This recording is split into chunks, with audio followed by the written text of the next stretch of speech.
और आज का जो कार्यक्रम जिनको समर्पित है सम्माननीय श्री पुरुषोत्तम जी मीणा साहब, जो शिक्षा के, समाज सेवा के, व्यवसायिक क्षेत्र के और दानवीरता के क्षेत्र के एक श्रेष्ठ उदाहरण हैं, महानतम व्यक्तित्व है।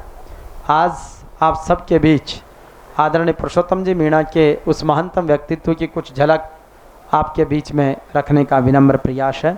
आदरणीय श्री पुरुषोत्तम जी का जन्म मूल रूप से दिगौद तहसील के ग्राम कचौलिया में हुआ और उनके पिताजी स्वर्गीय श्री मथुरालाल जी मीणा भी तत्कालीन समय के प्रतिष्ठित जागीरदार थे, जिन्हें उस गांव में और आसपास के क्षेत्र में पटेल साहब के नाम से जाना जाता था।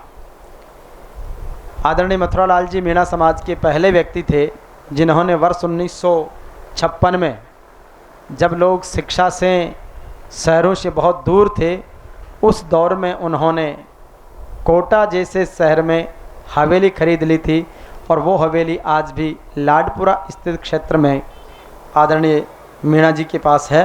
पुरुषोत्तम जी की माँ का नाम प्रेमबाई और पिता श्री मथुरालाल जी। आप स्वयं 4 भाई थे, जिनमें पुरुषोत्तम जी सबसे छोटे, चौथे नंबर के हैं। अन्य 4 भाइयों में से आदरणीय श्री राम कल्याण जी एवं श्री ओम प्रकाश जी का भी वर्ष 2020 और 2021 में देहावसान हो गया। वो परम धाम को गए, लेकिन उनकी पुण्याई, उनके सत्कर्म, उनका दिया हुआ योगदान परिवार को, समाज को और हम सबको मार्गदर्शित कर रहा है। आदरणीय पुरुषोत्तम जी की प्राथमिक शिक्षा, चूँकि पिताजी उस ज़माने में या कोटा में सेटल हो गए, तो इसलिए उनकी प्राथमिक शिक्षा भी कोटा में ही हुई। वे या कोटा के रामपुरा के महात्मा गांधी स्कूल में पढ़े। उनकी ज़्यादातर सहपाठी वर्तमान में शहर की प्रतिष्ठित व्यापारी हैं, कई ऑफिसर्स हैं। शुरू से ही चंचल स्वभाव के होने से सम्माननीय पुरुषोत्तम जी का मन व्यापार की ओर सदैव रहा और उनमें क्रिएटिविटी माइंड रहा, इसलिए वो चंचल स्वभाव के थे। उन्होंने उस ज़माने में यह भांप लिया था कि खेती बाड़ी अब ज़्यादा मुनाफे का सौदा नहीं है, हमें शहरों की ओर व्यवसाय की तरफ ध्यान देना चाहिए, ताकि किसानों के, आदिवासियों के बच्चे जब व्यापार में, नौकरियों में आगे बढ़ेंगे तो हमारी शहर में, प्रदेश में भागीदारी सुनिश्चित होगी। और इसी ग्रेट विज़न के साथ उन्होंने व्यापार शुरू किया। कहते हैं कि देश में गुजरातियों को व्यापार की कला बहुत गजब आती है, इसलिए वो लंबे समय तक गुजरात में भी व्यापार किया उन्होंने कपड़े का, और उसके साथ साथ वो कई गुजराती व्यापारियों के बहुत अच्छे संपर्क में रहे। बाद में जब वो कोटा आ गए तो यहाँ पर उन्होंने अपना व्यापार जमाया और अपने जीवन में ईमानदारी, जिम्मेदारी, समझदारी और बहादुरी के साथ उन्होंने अपनी व्यापारिक नीतियों को स्थापित किया। यही कारण है कि चाहे उन्होंने कपड़े का कारोबार किया, चाहे वो रियल एस्टेट के कारोबार में आए, कंस्ट्रक्शन के कारोबार में आए, या फिर वो माइंस के कारोबार में गए, वो सभी जगह अपने उस ईमानदारी, honest is the best policy और कमिटमेंट जो है उसको निभाने की एक उनकी जीवन शैली थी, और उस कमिटमेंट की वजह से वो सभी में सफल रहे। जब वो रियल एस्टेट और कंस्ट्रक्शन के कारोबार में आए तो उन्होंने लगभग 3000 परिवारों को कोटा शहर में बसने के लिए फ्लैट और आवासीय परियोजनाएं समर्पित की, और आज हजारों परिवार कोटा में व्यवस्थित रहकर अपने परिवार का, बच्चों का, समाज का बहुत अच्छे तरीके से नाम रोशन कर रहे हैं। उनका एक बहुत कोटेशन जो उनके बच्चों के, परिवार की आज भी काम आ रहा है कि एक सफल व्यवसायी को कम से कम 6 महीने गुजराती व्यापारियों के साथ, मारवाड़ी व्यापारियों के साथ रहना चाहिए, ताकि व्यापार के एक बहुत अच्छे ट्रिक हम सीख सकें। और उन्होंने उस कार्यों को स्वयं ने भी किया। एक दौर था जब वो 400 रुपये महीने की नौकरी भी उन्होंने की, और वहाँ से वो बहुत कुछ सीखकर समाज को बहुत बड़ा उन्होंने लौटाया। आप सोच सकते हैं कि 400 रुपये की नौकरी से शुरू होने वाला सफ़र आज उनके द्वारा बनाई गई परिसंपत्तियों का संरक्षण, संवर्धन करते हुए उस परंपरा को आगे बढ़ा रहे। उनके सुयोग्य सुपुत्रों ने इतना बड़ा डोनेशन संस्थान को दे रहे हैं, ये बहुत बड़ी बात है। फिर उन्होंने वहाँ के व्यापारिक नौकरी छोड़कर खनन व्यवसाय शुरू किया और कोटा के वो मीणा समाज के शायद पहले व्यक्ति थे हाड़ौती क्षेत्र में जिन्होंने खनिज क्षेत्र में अपना भाग्य आजमाया और अपनी मेहनत ईमानदारी के बल पर वो सफल रहे।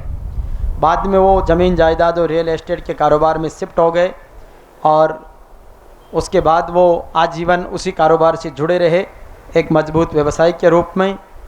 कोरोना की वैश्विक महामारी के दौर में बहुत से लोग काल कवलित हो गए, उस समय और अकाल चपेट में वो भी आ गए। काफ़ी इलाज के बाद भी हम उनको बचा नहीं पाए, वो परम धाम को गए, लेकिन एक बहुत बड़ी प्रेरणा हम सबको दे गए। इससे पहले जब उनके जीवन की पारिवारिक मूल्यों की अगर अपन बात करें तो आज जब हम कोटा के से शुरू होकर चारों दिशाओं में जाते हैं तो उन्होंने मुख्य क्षेत्र और गाँव में परिसंपत्तियाँ स्थापित की।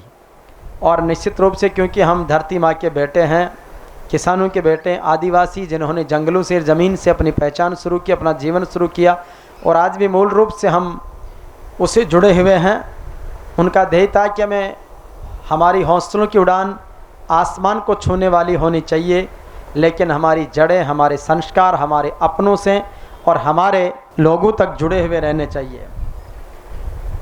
और उनका एक बहुत अच्छा मजाक के अंदाज में कहा हुआ वाक्य सदैव उनके समय के उनके साथ के दोस्तों को याद रहता है कि उनको किसी ने पूछा कि आप ज़्यादातर ज़मीनों का कारोबार क्यों करते हैं, तो उनका कहना था कि मैं ज़मीनों का नहीं करता, ज़मीन स्वतः मुझे खींच लेती है और एक अच्छी ज़मीन उन्हें चुन लेती है। इसलिए उन्होंने अधिकतर ज़मीनों में इन्वेस्टमेंट किया और इस बात का एहसास कराया कि ये एक सेफ इन्वेस्टमेंट है और उसमें बहुत से लोग सफल रहे हैं।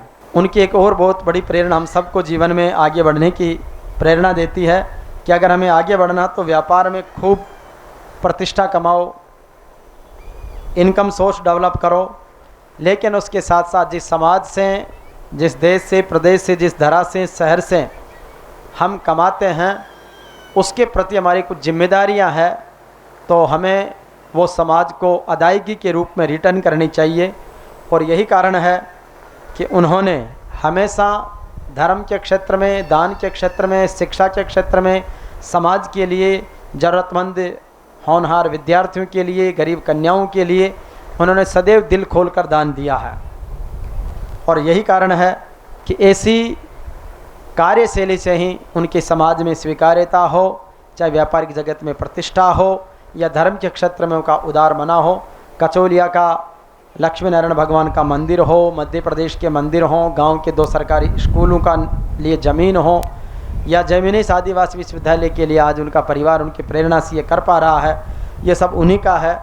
और इसीलिए कहते हैं कि धर्म की जड़ सदा हरी रहती है और वो हमारे को बहुत से संकटों से बचाती भी है। यहाँ पर आदरणीय कौशल्या जी विराजमान हैं। निश्चित रूप से कहते हैं कि भगवान जोड़ियाँ आसमान में बना देता है, धरती पर तो सिर्फ उनका अवतरण होता है। ये बात वाकई में चरितार्थ हुई। एक आदर्श व्यक्तित्व को उनके जीवन की अर्धांगिनी के रूप में कौशल्या जी जीवन संगिनी के रूप में आई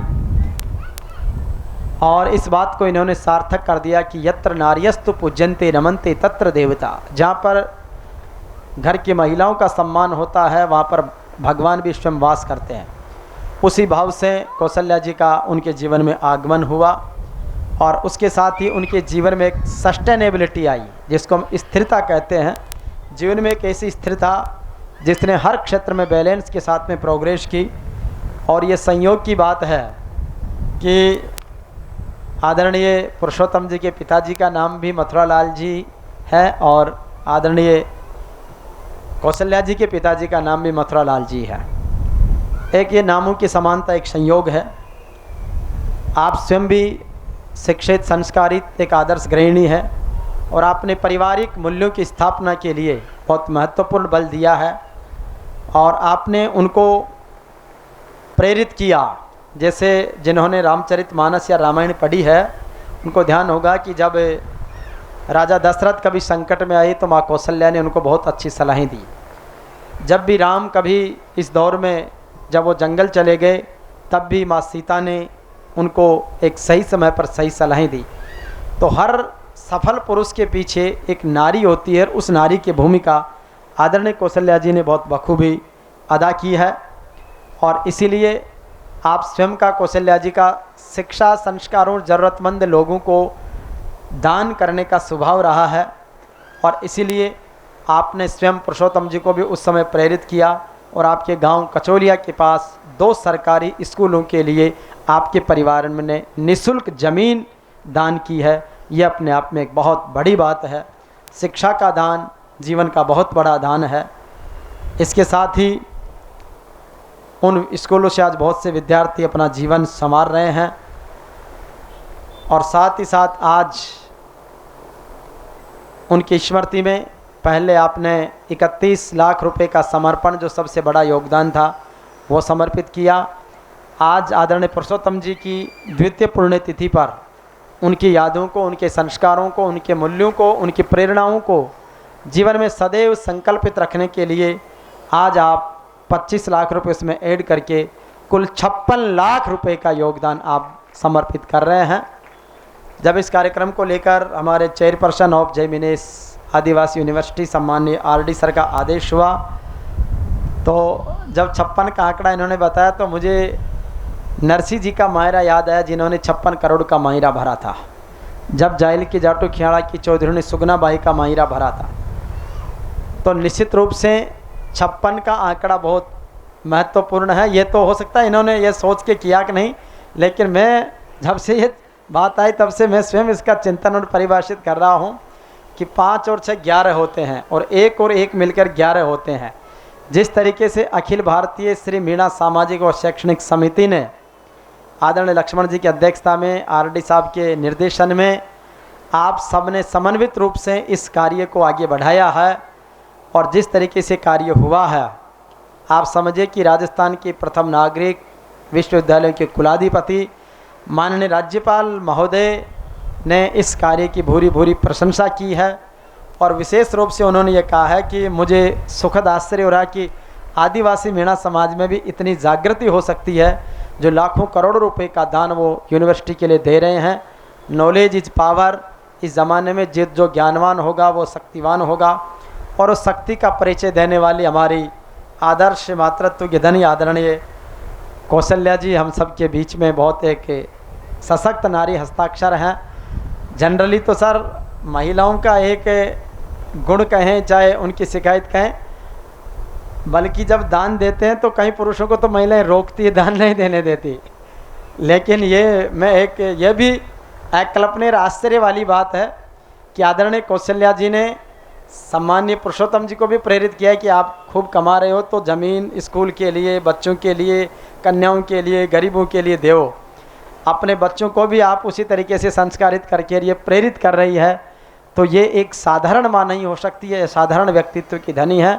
और ऐसी माँ जिसको हम बारंबार प्रणाम करें कि माँ तेरी पावन पूजा में हम केवल इतना कर पाएँ, युग युग से चरणों में तेरे चढ़ते आए पुष्प घने, माँ हम भी इतना कर अपना पुष्प चढ़ा पाएँ, माँ तेरी पावन पूजा में हम केवल इतना कर पाएँ।